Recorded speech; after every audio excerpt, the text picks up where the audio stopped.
When we think of nihilism, we don't usually think of mainstream religions. Nihilists believe in nothing, after all. He believes in nothing. He believes in nothing, Lebowski, nothing. Religions believe in all sorts of crazy shit. Virgin births, zombie gods, space gods on suicide missions, something about a galactic federation, Evil Lord Xenu. Xenu thought his galaxy was over. Frozen alien bodies were loaded onto Xenu's galactic cruisers. and whatever the fuck this means. Certainly these beliefs exist, right? They have to. How else could they inspire such passion and seem to have the staying power of many millennia? All beliefs have meaning and therefore can inspire and persevere. But as we've discussed in previous videos, even things which don't exist can have meaning. Religious people aren't believing in nothing, or at least they don't believe they are believing in nothing. The religious ideas transcend the physical and temporary. Their meaning, allegedly, escapes what we ourselves can never escape: death. Belief in such ideas have a tranquilizing effect. Aye! Yes! Oh, it's like getting sucked off by an angel. A sweet angel with a tranquil eye. They numb their believers from the dangers and suffering of the world which we experience through our senses with our physical bodies. Religion is the opiate of the masses, says some old German. Despite having meaning, belief in such ideas means one is willing towards something which is not, towards a nothing. The word nihilism comes from the Latin nihil, the nothing. Arguably the best thinker on nihilism was another old German philosopher, Friedrich Nietzsche. Nietzsche, a miserably cantankerous individual whose life was burdened by excruciating stomach and migraine pain, and who died in a madhouse unable to feed himself, said that there were many different stages to nihilism, but all of them relied on a willing towards nothing. Friedrich famously declared the death of God, which is the realization that all values that we believe to be eternal, true, good, beautiful, divine, necessary, and so on and so forth, are none of these things. God doesn't exist, and neither do all the truths and morality that came with him. All of these things are merely our creation, and are therefore contingent, transitory, and can be easily overthrown. This realization has a profound effect on a person, oftentimes a deep pessimism or existential crisis. Nothing matters. But this realization points towards a deeper and darker realization that these allegedly objective, eternal, true values have always been nothing.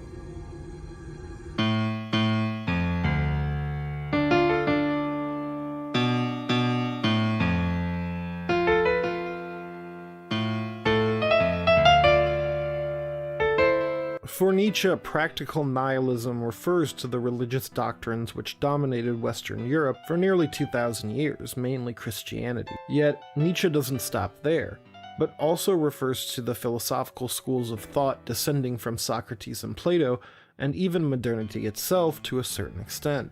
Obviously, the tradition of the West doesn't believe it's willing towards nothingness. It fervently, without reservation, believes these values: God, the forms, a pure world, a world which is realer than this world of mere appearances.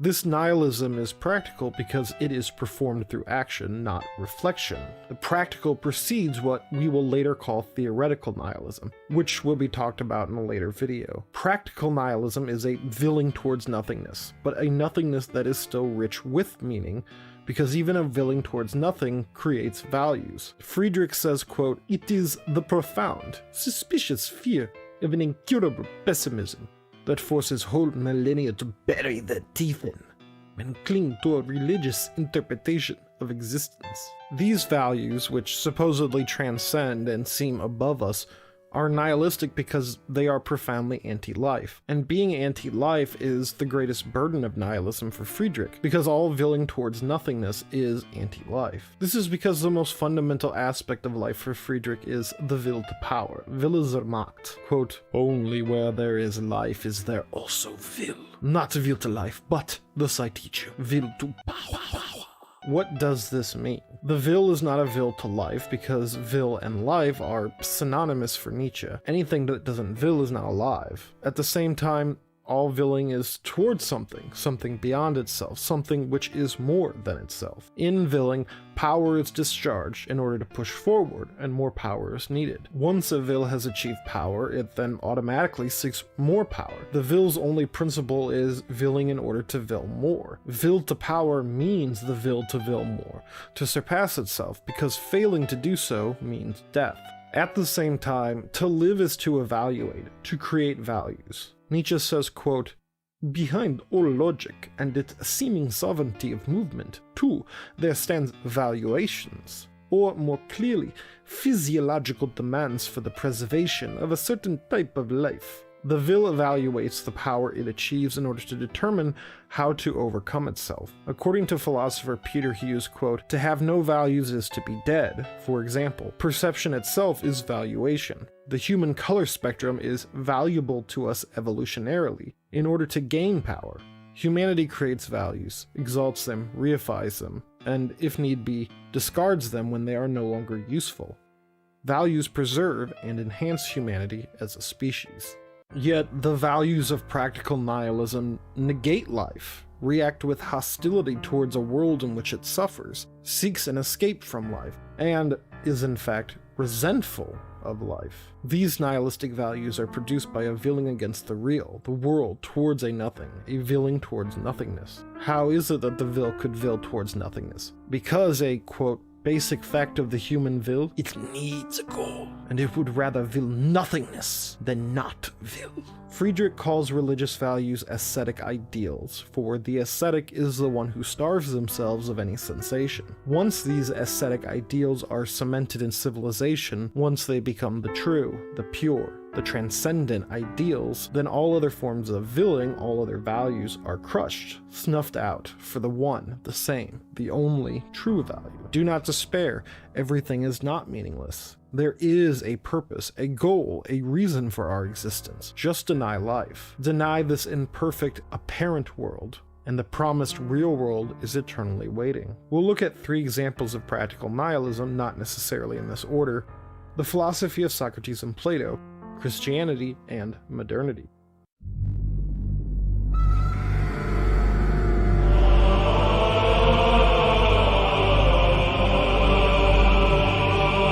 The words of Friedrich, quote, "Christianity has taken the side of everything weak, base, ill-constituted. It has made an ideal out of opposition to the preservative instincts of strong life. It has depraved the reason even of the intellectually strongest natures by teaching men to feel the supreme values of intellectuality as sin, as misleading, as temptation." Christianity. The belief in a space god who sent his only begotten son, which is actually just him in disguise, on a suicide mission to save the souls of humanity. But he's a god, but he's also like a single dad, a single parent, he's got a lot going on. And in order to save your soul, he needs you to cannibalize his body and blood. Christianity. The belief in an infinite, eternal, and perfect being, of which we are mere temporary images of, sinful images of. Christianity teaches us that pride, lust, gluttony, greed, wrath, and so on, these most natural of instincts born out of a sensuous body in the world, are actually evil. They are sins of the flesh, impure compared to the divine nature of God. The Christian God taught humanity to oppose these evils with its own goods: pity, celibacy, poverty, weakness, abstinence. These are the ascetic ideals of Christianity. Deny your senses, for they are evil. Deny this world, for it is imperfect and fleeting. Bound yourselves to these ascetic ideals, For these are the keys to heaven, the eternal, the afterlife, divine peace, truth, everything this world is not. Friedrich says, quote, "The Church fights passion with excision in every sense. Its practice, its cure, is castratism. It never asks, how can one spiritualize, beautify, deify a craving? It has at all times laid the stress of discipline on extirpation of sensuality, of pride, of the lust to rule, of avarice, of vengefulness." But an attack on the roots of passions means an attack on the roots of life. The practice of the Church is hostile to life. Christianity gave the West an absolute value, despite humanity's smallness and puny mortality. Friedrich says Christians are resentful of life, ressentiment. The early monotheists, Judaism and Christianity, resented the morality of the noble Romans, what Friedrich called master morality. What the Romans called good, strength, power, conquest, proficiency, the Christians called evil. Meanwhile, what the Romans called bad, weakness, resentment, pity, poverty, etc., the Christians called good. Nietzsche calls moralities of resentment slave morality. Yet, even if of a lower caste or a slave, how could one view weakness as an inherent good? Friedrich says, quote, "The ascetic ideal means that something was lacking, that an enormous void surrounded man. He did not know how to justify himself, to explain, to affirm himself. He suffered from the problem of his meaning. Master morality left the slaves, serfs, and peasants with a lack of meaning or purpose. What was their life even worth? What does their suffering mean? Yet even slaves, serfs, and peasants must create values. So they follow the ascetic priests. The ascetic priest does not seek to react against suffering, overcome suffering, nor does he seek to even abolish it. Friedrich concludes, quote, "He wants it. He even seeks it out, provided one shows him a meaning for it, a to this end of suffering. The meaninglessness of suffering in itself was the curse that thus far lay stretched out over humanity, and the ascetic ideal offered it a meaning.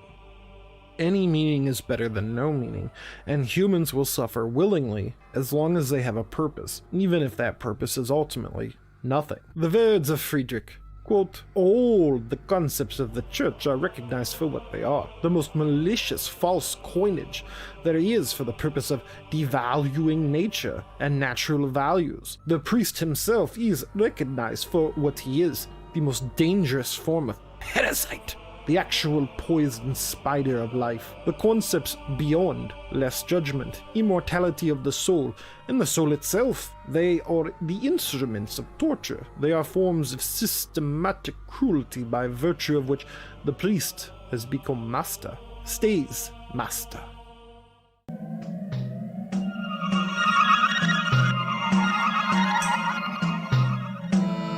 Again, the words of Friedrich, quote, "In every age, the wisest have passed the identical judgment on life. It is worthless."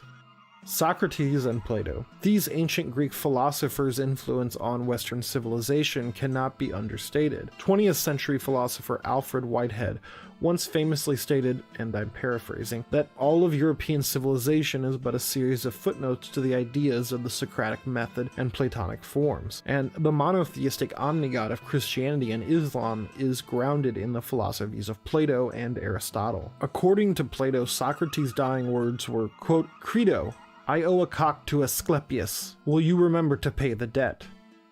Asclepius was the Greek god of medicine. One repaid the debt of being healed from a sickness by providing an offering to him. Friedrich interprets this as to live. That means to be a long time sick. I owe a cock to the savior, Asclepius. Even Socrates had had enough of life. For the Greeks, to be sick was to lack health, to be deficient in health. Socrates was not forced to drink hemlock and die for his crimes against Athens. He was originally sentenced to exile, but chose death instead. In drinking hemlock, Socrates thanks Asclepius for curing him of the sickness of life. For Nietzsche, Socrates is the OG nihilist. Socrates affirmed a tradition of static death. Socrates' pupil, Plato, applied Socratic nihilism to his metaphysics, epistemology, and morality. The world we are trapped in, the world of becoming, perishing, dark, darkness, the world that is a mere cave, that is a paltry shadow of the true world, what does it mean to truly be? The ancient Greek word for being is ousia, which means to be present. All entities, rocks, cats, people, schnallagasters, share one thing in common.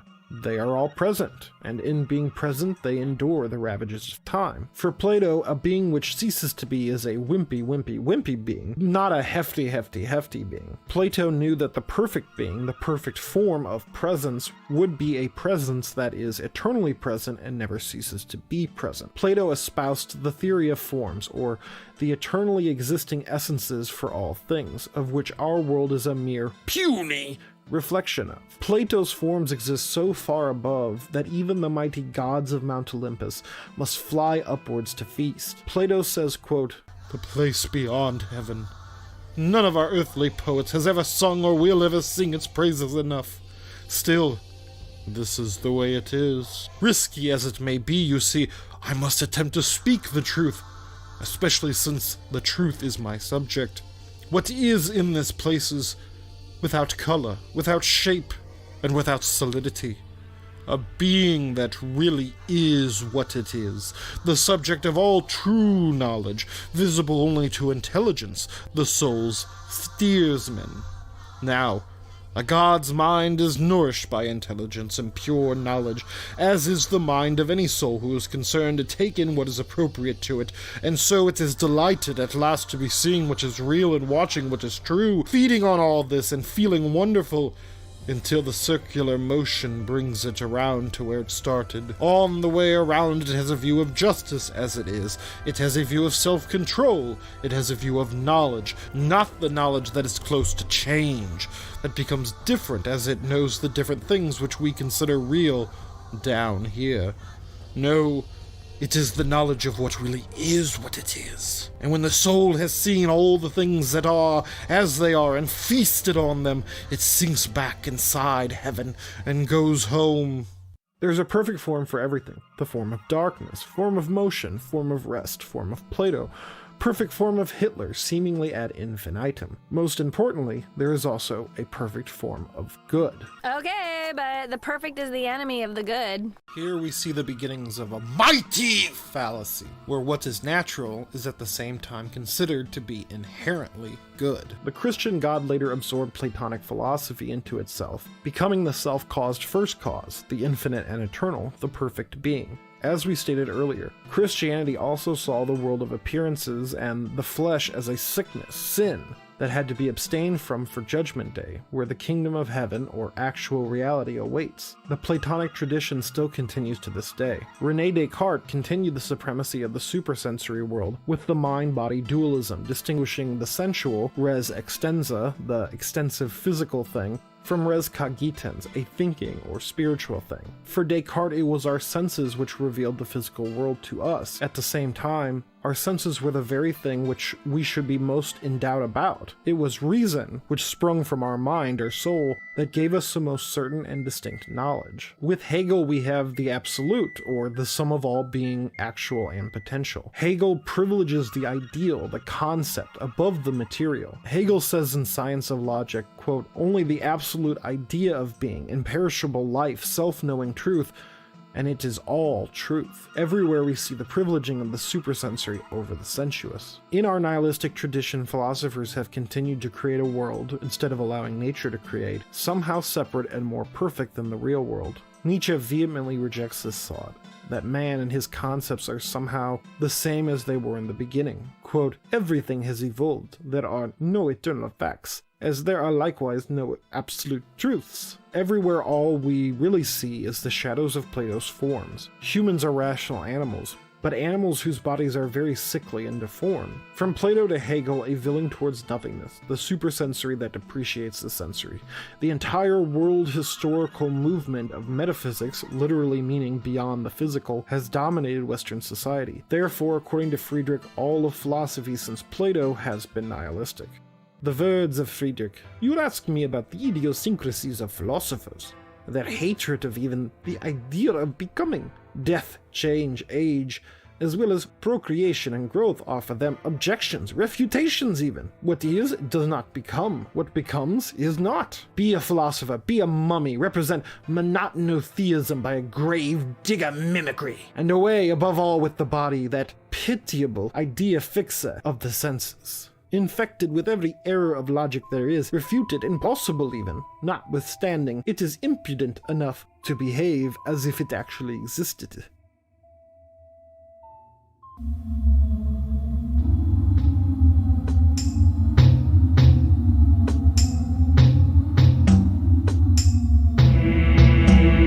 The words of Martin. Nihilism is the world historical movement of the peoples of the earth who have been drawn into the power realm of the modern era. From Plato to Christianity, we see an anthropomorphizing of the world. This is because philosophy has applied human values to nature. Anthropomorphic means ascribing human form or attributes to a being or thing not human. The word is itself contradictory, as it assumes there is such a form that applies to all humans. For Plato, the form of being is ultimately subservient to the form of the good, just as the shining of the sun is not itself sight, but is in fact the cause of all sight, or the realm where visibility is possible. The form of good is the realm of intelligibility.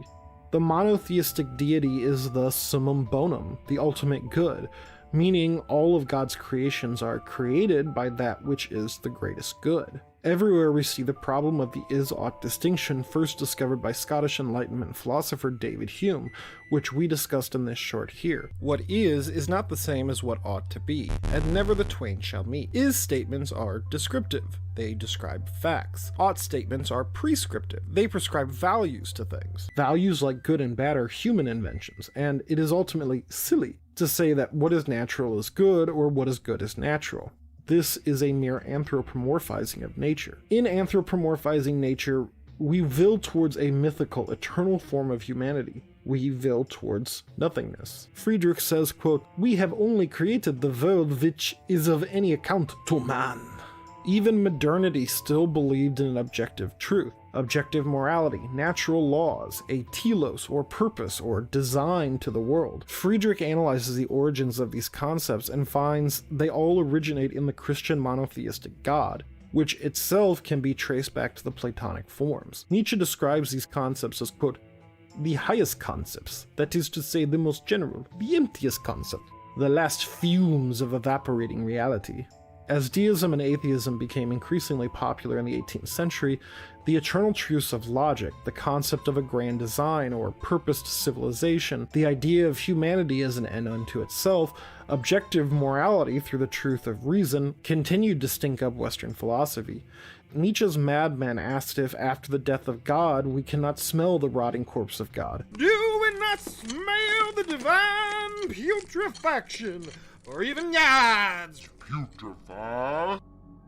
Because all that was grounded in the transcendental concept continues in Western thought. The madman asks if we ourselves will not have to become gods or ends unto ourselves. No one represents this shift better than 18th century philosopher Immanuel Kant. In Kant's magnum opus, The Critique of Pure Reason, Kant seeks to ground all of metaphysics, knowledge, and morality within the limits of human reason. According to the Stanford Encyclopedia, quote, "Kant's main goal is to show that a critique of reason by reason itself, unaided and unrestrained by traditional authorities, establishes a secure and consistent basis for both Newtonian science and traditional morality and religion. So, reason deserves the sovereignty attributed to it by the Enlightenment. Each individual human, their own reason was the limit that showed the universal limits of reality." Kant denied that we could have any knowledge of metaphysics beyond our senses, yet the senses still remain imperfect, essentially flawed and prone to error. In order to solve this problem, Kant says that both our senses and our understanding have certain a priori givens. Intuition was governed by the a priori forms of space and time,